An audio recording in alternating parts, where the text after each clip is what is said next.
The first sales job I ever had was at a company called Contactually.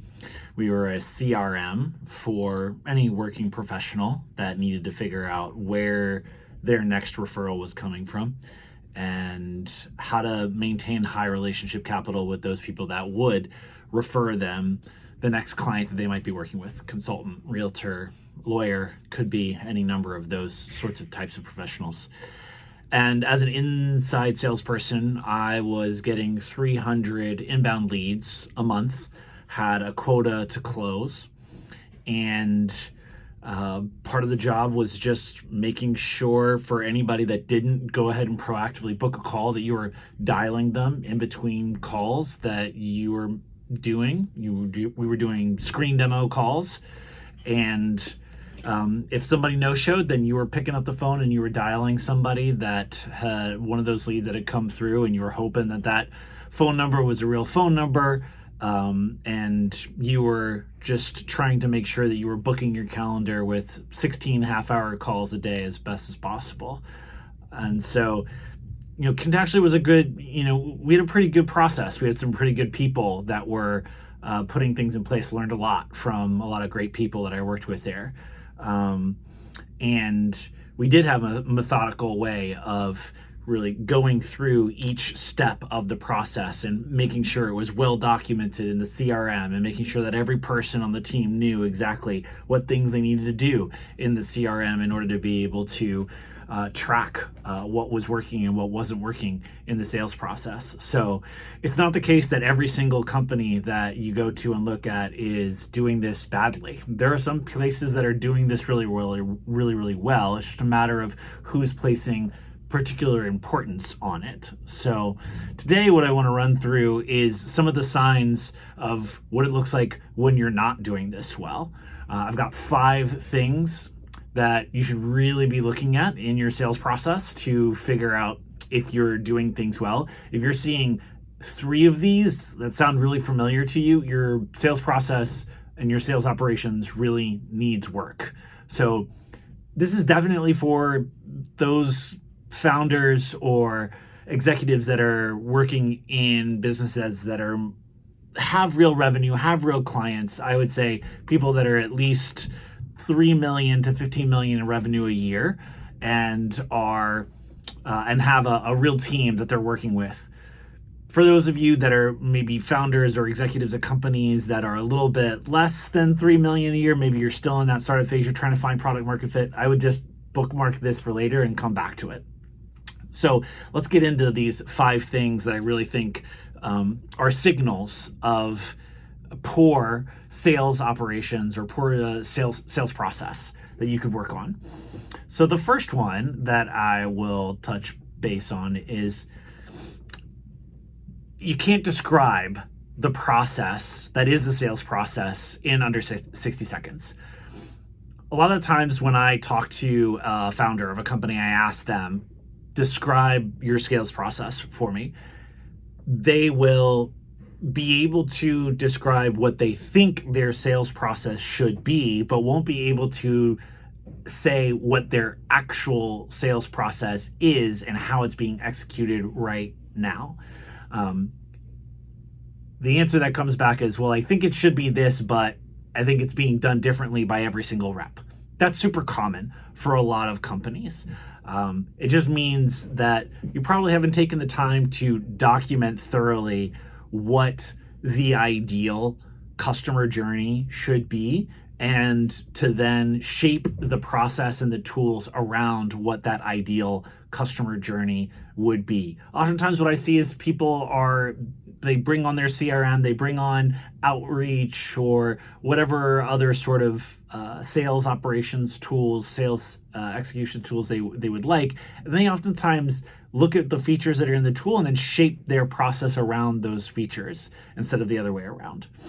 So if you can clearly describe exactly the steps in your sales process, what the exit criteria is for getting out of that step, making each exit criteria something that you can clearly define in the CRM as being completed or not completed, you probably have issues that you need to work on, and you probably need that in order to have every single salesperson that you're working with doing mostly the same thing with each client, because otherwise, if you're not consistent across the board, you're not going to be able to iterate, tweak, and test what's going to improve that sales process over time. Sign number 2 is your sales cycle is longer than it needs to be. Really good example from when I was working at Contactually. We had a 3-week trial. Maybe it was a 4-week trial. Can't remember it now exactly. But the typical call process and the typical sales process was lead would come in, you'd book a call with that particular lead, you would then have a 3 or 4 call process with them. First call, jump on a screen demo, show them the product, help explain to them how this was going to solve the problems that they were looking to solve by first asking them questions about what problems they are looking to solve, demonstrate that to them, give them homework, and then schedule another call with them in a week and give them the homework to do. In a week, get back on that call with them, see if they've done that homework. It's likely they haven't done that homework. You then spend that time with them to get through and do more of those things to keep them on their journey to finding that first value in their trial. The third, you schedule another call, third call. That call is really designed to check in with them again on whatever homework they've done that you gave them to do, and then ask for that credit card over the phone in order to be able to close that, whether it be on a monthly plan or an annual plan.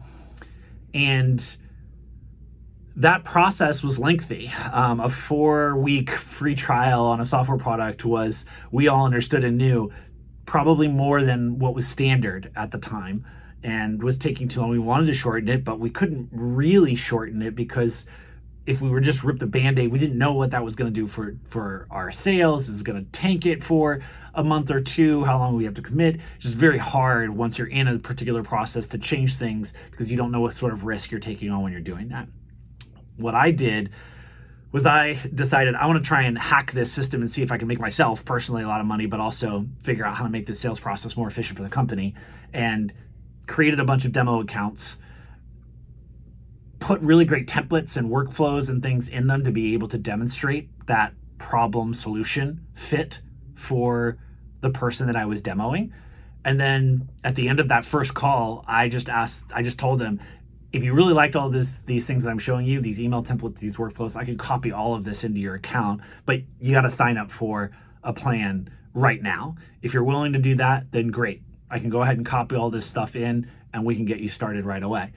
And a lot of people said yes when I asked if they wanted to do that. And so doubled the conversion rate for myself for that month, and continued to show that was demonstrating to be successful. We taught the rest of the team to do that. It changed the conversion rate. It changed the sales cycle so much that we just taught the entire team to do that, and then changed the sales cycle to be a 2-week trial instead of a 4-week trial. So that's an example of something where if you tweak and iterate on your sales process and you try and find things to be able to shorten it, you can find ways to be able to shorten it and to get customers to the solution that they're really wanting and the transformation that they're really wanting as a result of your product more quickly, because that's what they're really looking for. I think sign number 2 is your CRM is more of a graveyard and not really a command center for you. So I would say signs of this would be you've got reps that are really just like cherry picking the leads. I think salespeople are renowned for this. Marketers generally have the opinion of salespeople that salespeople are lazy, that salespeople are just looking for whichever leads we're going to close regardless of whether they ended up talking to them or not, and then they just talk to them, and then they say like, I should get credit because I talked to them. Well, if that particular person was already so nurtured and warmed and ready that they were going to convert regardless of whether a salesperson talked to them or not, you can see where marketing says like, we did all the work there. On the other hand, salespeople are always saying, marketing, you know what, the leads that you're providing are junk. They're not qualified. I'm wasting my time talking to these people. And the reality is that there's some place in between, right? So this is the reality of trying to figure out like, hey, what's the responsibility of marketing, what's the responsibility of sales, and making sure that you have a clearly defined what is it that is a qualified lead that's inbound, that's coming in, that needs to be transitioned over to sales for sales to engage them. It shouldn't be the case that sales is only taking the hottest leads. Part of why you have a sales team is such that you can take people that are maybe 40 or 50% likely to close, and to move them from 40 or 50% likely to close to 90% likely to close as a result of the conversations that they're having with them. So there is a middle ground to be struck between marketing and sales, and there's specific ways that you really need to do that. So sort of gone, like, put two together there. I've got, your number 3 sign is your CRM's a graveyard, not a command center, right? And that's really the more of the issue of the salespeople aren't really getting in and actually contacting each new lead the way that it needs to, right? That time to first the time to first contact for new leads is super, super important.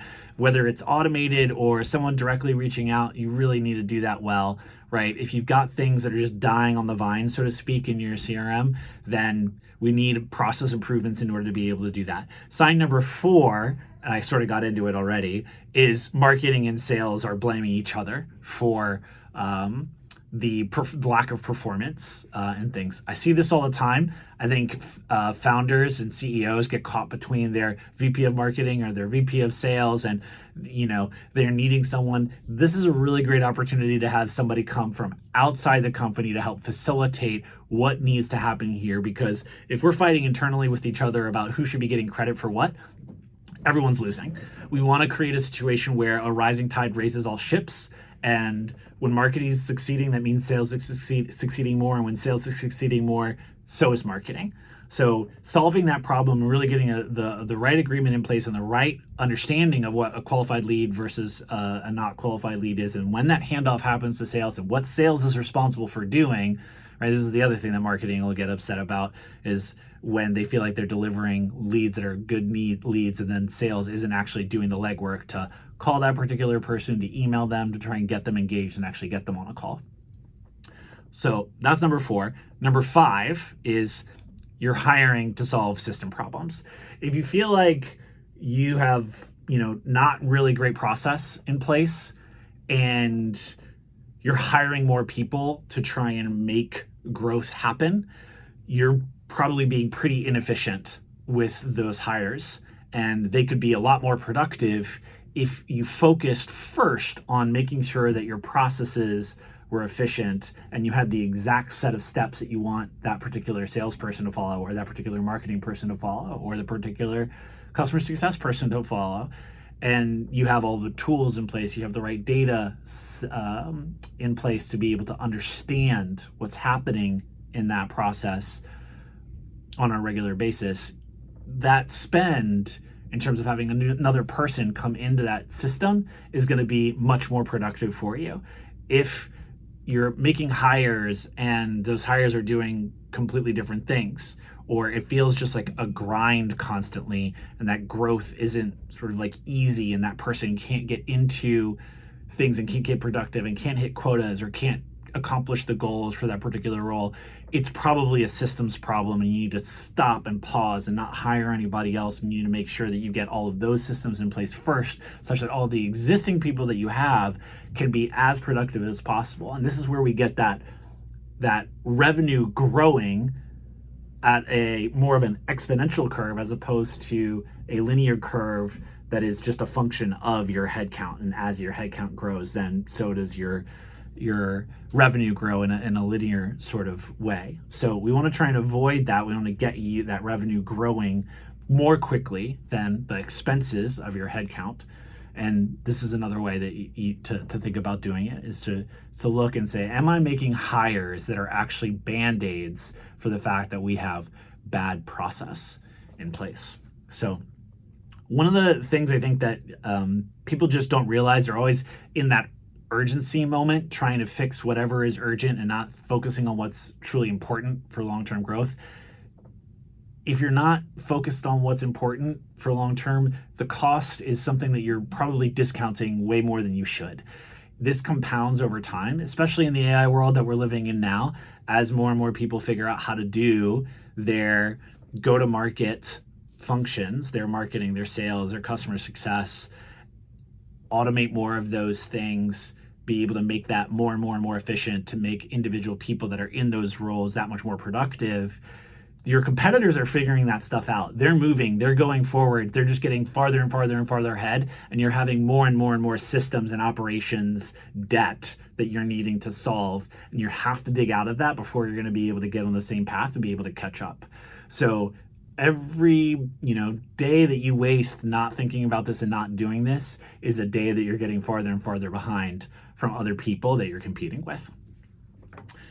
I would say that if you're really looking for an understanding of where you're at personally that you can do really, really quickly, I've created a revenue growth scorecard that you can go and put in a couple answers for some questions. It will give you, based on those answers, a score for where you're doing well and where you're not doing well and where you probably need to focus some more time. So I would say take 5 minutes and just go to that landing page. I'll put the link in the description, and you can get an idea of what your sales process looks like, what your marketing ops looks like, and get a better sense of where you need to focus your time and energy to improve this.